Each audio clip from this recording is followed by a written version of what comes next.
ఓం మహాగణాధిపతయే నమ. ఓం గురుభ్యో నమ. ఓం శ్రీమాత్రే నమ.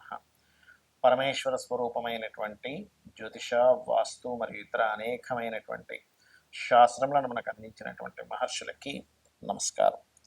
హయగ్రీవ హయగ్రీవ హయగ్రీవేతియో వదేత్తస్స నిస్సరదేవాని జన్మకన్యా ప్రవాహవత్ అరుణాం కరుణాతరంగితాక్షీం ధృతపాశాంకుశపుష్పబాణచాపాం అనిమాదిభిరావృతాం మయూకైః అహమిత్యేవ విభావయే భవానీం. శ్రీమాత్రే నమః. ప్రేక్షకులకి ఆ లలితాంబిక అమ్మవారి యొక్క అనుగ్రహం పరిపూర్ణంగా కలగాలని మనస్ఫూర్తి కోరుకుంటూ మనం ఈరోజు చూడండి, మనం బయట సొసైటీలో కనుక చూసినట్లయితే ఎవరో ఏదో బ్లాక్ మ్యాజిక్ చేశారని, లేకపోతే ఏదో గాలి సోకిందని, దిష్టి బాగా తగులుతుందని, శత్రువులు ఏదో వీళ్ళ మీద ఏదో ప్రయోగం చేశారని, ఇట్లాంటివి మనం చాలా చూస్తూ ఉంటాం. అసలు అందులో ఎంతవరకు నిజం ఉంది? ఇక్కడ పాయింట్ బై పాయింట్గా చూసుకుంటే, అంటే ఒక్కొక్క లగ్నానికి అసలు ఏ గ్రహ దశ వల్ల, ఏ కాంబినేషన్స్ వల్ల అలాంటివి ఏర్పడతాయి. ఇక్కడ పాయింట్ నెంబర్ 1 ఏంటంటే అసలు సిమ్టమ్స్ ఏమిటి, అదేవిధంగా దీని మీద మోసాలు ఎలా జరుగుతున్నాయి, అలాగే భ్రమలు ఉంటాయి కొంతమందికి. సిమ్టమ్స్, మోసాలు, భ్రమలు, అదేవిధంగా అసలు ఎందుకు వస్తాయి ఇవి, అసలు ఎందుకు ఏర్పడతాయి, ఇవి తొలగిపోవాలంటే ఏం చేసుకోవాలి, అసలు ఈ కాలంలో అలా చేసే వాళ్ళు ఉన్నారా అనేటువంటి అనేకమైనటువంటి అంశాలు ఒక్కొక్క లగ్నరీత్యా పూర్తిగా తెలుసుకుందాం. మీరు వీడియో ఆఖరి వరకు చూడండి. అయితే ఈ విషయాలను ఎన్నో రీసెర్చ్లు చేసి చెప్తున్నటువంటి అంశం ఇది. ఈ యొక్క అంశం చెప్తుంది నేనైనప్పటికీ కూడా చెప్పేస్తుంది సాక్షాత్ అమ్మవారిగా భావిస్తూ భ్రమల్ని, భయాల్ని పోగొట్టుకోవడానికే ఈ వీడియో పర్టికులర్గా చూడండి, మీకు అర్థమవుతుంది. వృశ్చిక లగ్నము, వృశ్చిక రాశి. వృశ్చికం వారికి కనుక చూసుకున్నట్లయితే లగ్నాధిపతి కుజుడవుతాడు. గుర్తుపెట్టుకోండి, అంటే లగ్న షష్టమాధిపతి కుజుడవుతాడు. వీళ్ళకి తొందరగా పాడయ్యాడు అనుకోండి, కుజుడు తొందరగా అటాక్ అవుతుందండి. అలా కాకుండా గురువు లగ్నంలో ఉన్నాడు అనుకోండి, మళ్ళీ అదే వృశ్చిక లగ్నం వారికి ఎటువంటి ఇబ్బంది రాదు. ఎందుకంటే న్యాచురల్గా గురుగ్రహం అంటేనే నెగిటివ్ ఎనర్జీస్ తీసేసేటువంటి గ్రహం. గురువు కావచ్చు, కుజుడు కావచ్చు కొన్ని. కానీ కుజుడే స్పెషల్గా పాడైతే కనుక ఇబ్బంది వస్తూ ఉంటుంది. అలాంటప్పుడు వృశ్చిక లగ్నం వారికి సర్వసాధారణంగా శత్రువుల వల్ల ఇట్లాంటివి ఎఫెక్ట్స్ పడుతూ ఉంటాయి. అయితే అది మీరు చాలా క్లియర్గా శత్రువే చేశాడా, లేకపోతే ఇంకేదైనా గాలి వచ్చేదైందా అనేటువంటి చూసుకోవాలి. కాకపోతే ఒకటే గుర్తుపెట్టుకోండి, ఎటువంటి నెగిటివ్ ఎఫెక్ట్స్ మీకు వచ్చి కనెక్ట్ అయినా కూడా మీరు ఒకటే గుర్తుపెట్టుకోండి, ఏమి టెన్షన్ పడాల్సిన అవసరం లేదు. 1% కూడా నో టెన్షన్. ఏం చేయాలి వృశ్చికం వారు అని అనుకున్నట్లయితే దత్తుణ్ణి ఆరాధించాలి.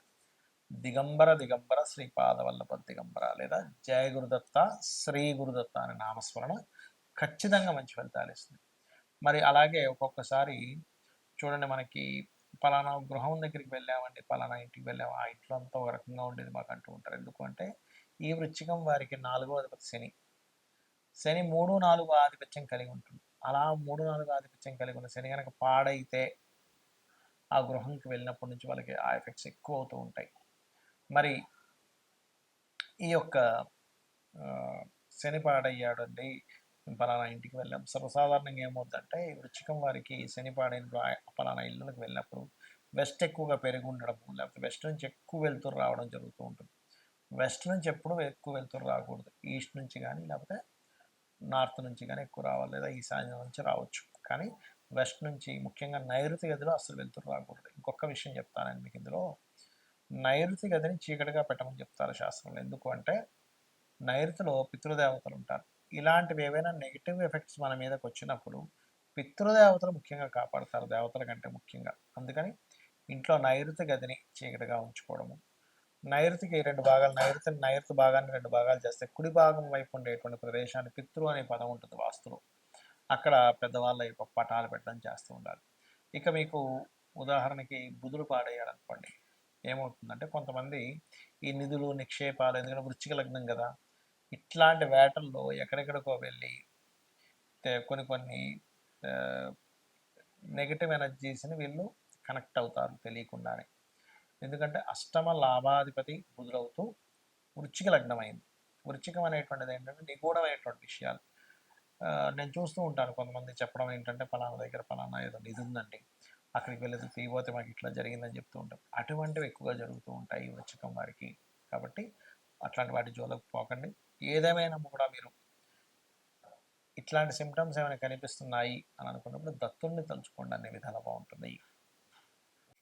మనము పాయింట్ బై పాయింట్గా చూసుకుంటే అసలు సిమ్టమ్స్ ఏమిటి, ఈ గాలి దూరి తగిలిన వల్ల సిమ్టమ్స్ ఎలా ఉంటాయంటే నిద్రలో చులిక్కిపడి లేస్తుంటారు, గుర్తుపెట్టుకోండి. మన పైన ఏదో ఉంది అనేటువంటి ఫీలింగ్ కలుగుతుంటుంది.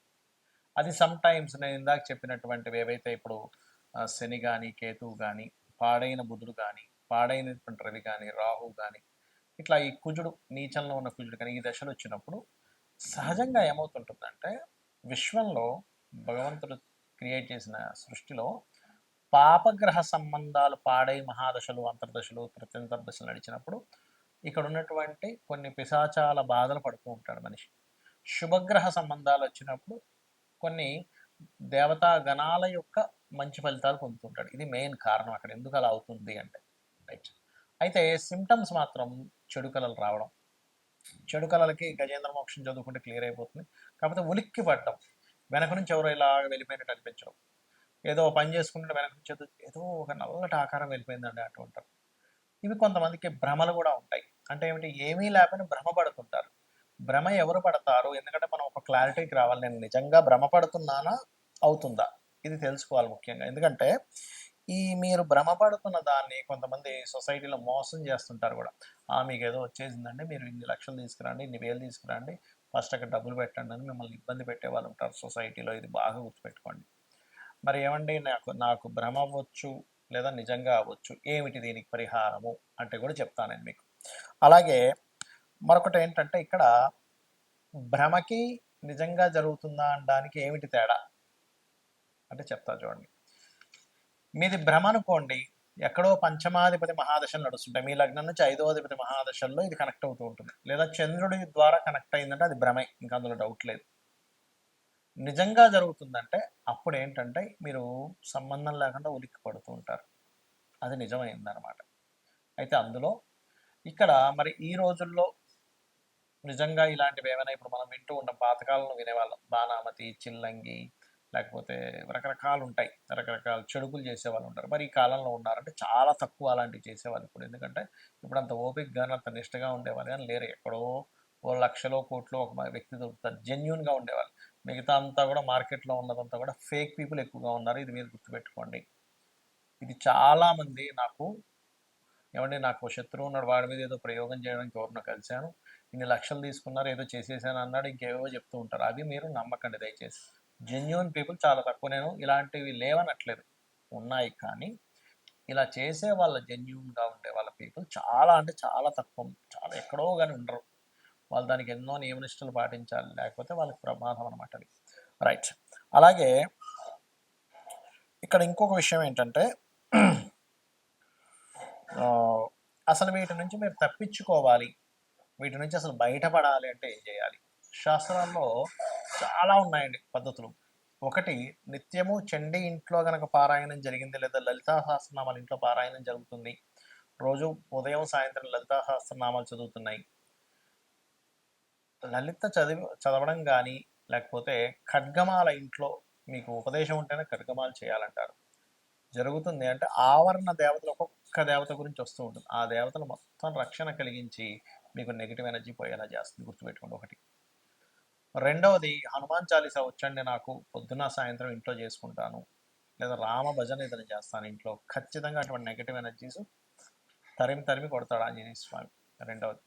ఇక మూడవది ఏంటంటే, లేదండి మాకు ఒకసారి ఏదైనా ఒక పెద్ద కార్యక్రమం చేసుకుందాం అనుకుంటే దాంతో క్లియర్ అయిపోవాలంటే చండీ పారాయణం, చండీ హోమం ఖచ్చితంగా ఇంట్లో ఇటువంటి నెగిటివ్స్ ఏమైనా ఉన్నా సరే పోగొట్టేలా చేస్తుంది, గుర్తుపెట్టుకోండి.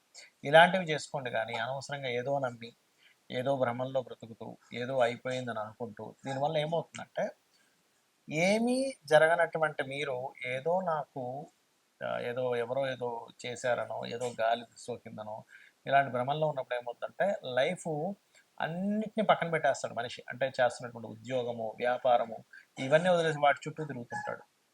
కాబట్టి దయచేసి ఇటువంటి వాటికి మీరు ఈ రకంగా మీరు బయటపడవచ్చు. శుభ్రంగా ప్రతి క్షణము ఇవన్నీ చేయలేనండి, ఆంజనేయ స్వామిని తలుచుకుంటా సరిపోతుంది, లేదు శ్రీమాత్రే నమః అనుకున్నా కూడా సరిపోతుంది. అయితే ఇక్కడ ఎప్పుడు కూడా ఇంట్లో కనుక మీకు కొంతమందికి ఏంటంటే మనుషులకు ఉండదు కానీ ఇంట్లో నెగిటివ్ ఎనర్జీ వస్తూ ఉంటుంది. ఎలాంటి ఇల్లు ఒక్కోసారి మనం కొన్ని రోజుల పాటు ఎవ్వరూ ఉండకుండా ఇంట్లోకి ఏ ఊరు వెళ్ళిపోవడమో, లేకపోతే ఇల్లు ఖాళీ చేసి వెళ్ళిపోయి మళ్ళీ ఎప్పుడో 2, 3 నెలల తర్వాత మళ్ళీ ఇంటికొచ్చినప్పుడు ఏమవుతుందంటే నెగెటివ్ ఎనర్జీ ఫార్మ్ అవుతుంది.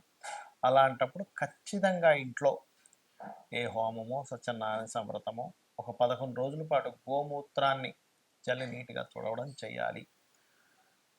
అలా చేస్తే ఏమవుతుందంటే కల్లుప్పుతోని కడిగడం చేస్తే అప్పుడు నెగెటివ్ ఎనర్జీ పోతుందండి. లేకపోతే ఏమవుతుందంటే అవి ఎవ్వరూ తిరగనటువంటి ప్రదేశము.